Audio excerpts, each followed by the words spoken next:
In het Nederlands. Extra Journaal. Vers van de pers.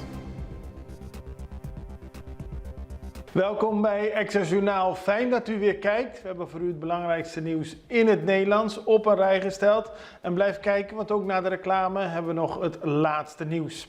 Maar we beginnen met een belangrijk bericht over het parlement. Minister-president Pisas houdt verzoek van staten af. Het gaat namelijk om een brief die de minister-president heeft gestuurd aan het parlement in reactie op een verzoek om naar het parlement te komen om te praten over de lening van 1,2 miljard die Nederland Curaçao wil lenen om de problemen bij Enya op te lossen. Pisas zegt dat het op dit moment niet opportun is om daarover te praten met het parlement, omdat er in overleg is met de Centrale Bank van Curaçao en Sint Maarten en de Nederlandse regering en dat er een mediastilte is afgesproken. Te zijner tijd wil hij wel uitleg geven aan het parlement, maar op dit moment legt hij dus het verzoek om te komen naast zich neer.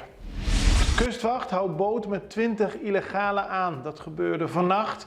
De kustwacht heeft een boot aangetroffen. Daarop zaten 20 waarschijnlijk illegale Venezolanen.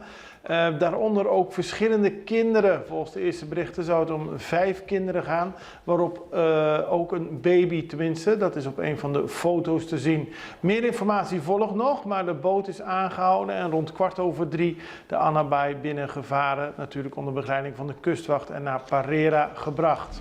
Dan heeft de marine 100 kilo cocaïne onderschept. Dat is een bericht dat vanochtend binnenkwam, maar Zijne Majesteit Groningen heeft 2 drugsvangsten in het Caribisch gebied gedaan. Dat gebeurde al op 11 en 12 september, maar is pas vanochtend dus bekendgemaakt. Bij de eerste vangst gaven de verdachten zich pas over na waarschuwingsschoten. Er is bij beide gevallen samengewerkt met het Amerikaanse patrouillevliegtuig. Alle verdachten en de in totaal zo'n 985 kilo aan cocaïne zijn overgedragen aan de Amerikanen. Zij gaan over tot vervolging.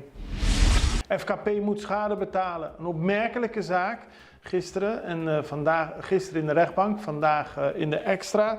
Een echtpaar dat in 1973 in een huurwoning van FKP ging wonen en daar in de jaren daarna verschillende aanpassingen heeft gedaan, verbouwingen heeft verricht.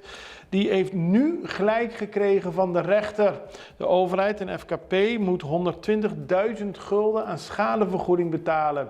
Het echtpaar was tot 2012 in de woning woonachtig. Heeft dus in vele jaren veel aanpassingen verricht. Maar de FKP heeft dat weer afgebroken en het huurcontract opgezegd. Nou, nu blijkt onterecht en daarom moet de FKP en de overheid 120.000 gulden aan het echtpaar betalen.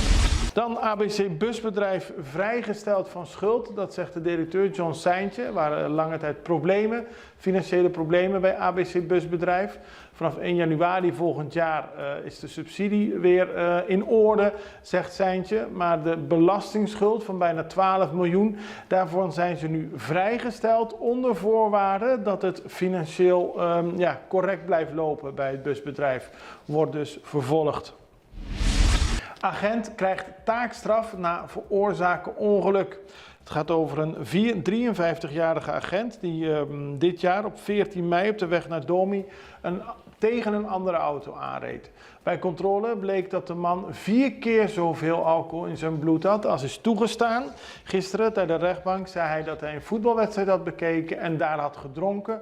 Maar volgens hem had hij niet zoveel gedronken, dus hij snapte niet waarom er zoveel in zijn bloed zat. Hij is in een scheiding verwikkeld, heeft financiële problemen en geen geld om de boete te betalen, liet hij weten. En daarom heeft de rechter hem veroordeeld tot 50 uur werkstraf en 4 maanden zonder rijbewijs. Amnesty vergadert met het parlement. Mensenrechtenorganisatie Amnesty International bekijkt al lange tijd de situatie van ongedocumenteerden op Curaçao. Er zijn in de afgelopen jaren 3 rapporten verschenen, de laatste februari dit jaar. Nu is de delegatie op bezoek op Curaçao en ook Aruba. En deze week spraken ze met het parlement om hun zorgen te uiten over de wijze waarop er wordt omgegaan met ongedocumenteerden. Dat gebeurde met de commissie Justitie van het parlement. De voorzitter van die commissie, Eduard Braam, gaf in een interview met Extra aan dat er inderdaad al veel gedaan is met de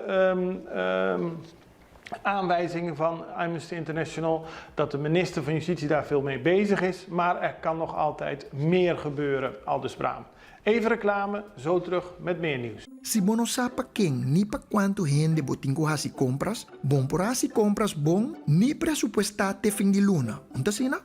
Bota risca di gasta 100 comprando di menos di algo esencial y di más di algo innecesario. Mes costa conta pa nos país. Sin bom data, nos no por planificar. Por ejemplo, quanto adulto maior tem? E mucha kuta ba escola? E quanto tem desabilidade? PCI CB esta organizar Censo 23. Pa tur instância comester de bom informação por hanhas aqui. Família cooperar, saco Censo 23 tapahanha vista total, correto e anônimo. E família aqui ta cooperar. Abodambe? Panosa kom nosta. Ja, we beginnen met een nieuwsbericht. Het was niet allemaal duidelijk wat er zich precies heeft afgespeeld. Maar vannacht om 2 uur heeft er een ongeluk plaatsgevonden op de Cerulora-weg. Een auto is in de tuin van een huis terechtgekomen. Veel schade aan de muur daaromheen en ook heel veel aan de auto. Maar het meest opmerkelijke is dat het om een 13-jarige jongen gaat die dus om 2 uur 's nachts in een auto reed en een ongeluk veroorzaakte. Bij elkaar zijn dat natuurlijk heel veel berichten waarvan je afvraagt hoe kan dat? Hoe kan zo'n jongen op dat moment van de nacht alleen in een auto rijden? Hij moest naar het ziekenhuis worden gebracht en de zaak wordt verder onderzocht. Maar het is in ieder geval een hele opmerkelijke en kwalijke zaak. Dan gaan we naar de politiek, want we hadden het in het bericht al over. De minister-president van Curaçao is uitgenodigd om in het parlement te komen praten over een lening van 1,2 miljard. Maar acht het niet opportun om op dit moment de volksvertegenwoordiging hierover in te lichten. Dat is een opmerkelijke zaak, omdat de volksvertegenwoordiging natuurlijk een controlerende taak heeft en moet weten waar de regering mee bezig is. Bequisas heeft die brief gestuurd en we vroegen aan Gino Bernardina, een ervaren journalist hier op Curaçao, hoe opmerkelijk het is dat de minister-president een verzoek om in het parlement te komen naast zich neerlegt. Hoe gebruikelijk is het dat een minister-president zo'n verzoek van het parlement naast zich neerlegt? Jammer genoeg, met deze regering is het meer dan gebruikelijk dat ze zoiets doen. Als je kan herinneren over het traject van de COHO, maar ook van de dingen van de raffinaderij. Er zijn er altijd veel verzoeken binnengekomen, vergaderingen, om vergaderingen te beleggen.